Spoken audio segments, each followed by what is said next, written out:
எந்த நேரத்தில் தாரை தப்பட்டை என்று பெயர் வைத்தார்களோ, மாதங்கள் உருள உருள மத்தளத்தின் தோல் பிஞ்சிடும் போலிருக்கே என்று கவலைக்கு ஆளாகிவிட்டாராம் சசிகுமார்.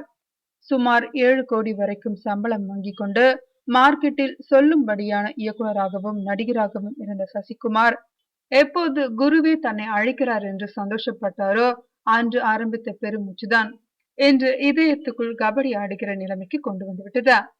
திடீரென ஷூட்டிங் நிறுத்தப்பட அது மீண்டும் எப்போது துவங்கும் என்பதே பெரிய நிலைமை.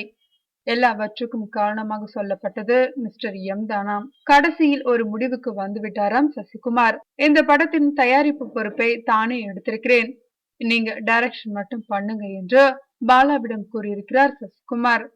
இந்த இருதரப்பு பேச்சுவார்த்தை இறுதி முடிவுக்கு வந்ததாகவும் மீதி படத்தை முடிக்கும் பொறுப்பை பாலா சசிகுமாரிடம் மனம் வந்து ஒப்படைத்து விட்டதாகவும் கதை கட்டுகிறது கோடம்பாக்கம்.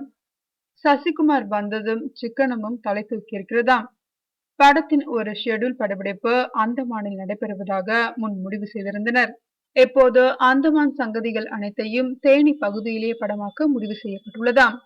இங்கிருந்து அந்தமான் போவது போல் காட்சி அமைக்க ஒரே ஒரு கப்பலை மட்டும் வாடகைக்கு அமர்த்திருக்கிறார்களாம்.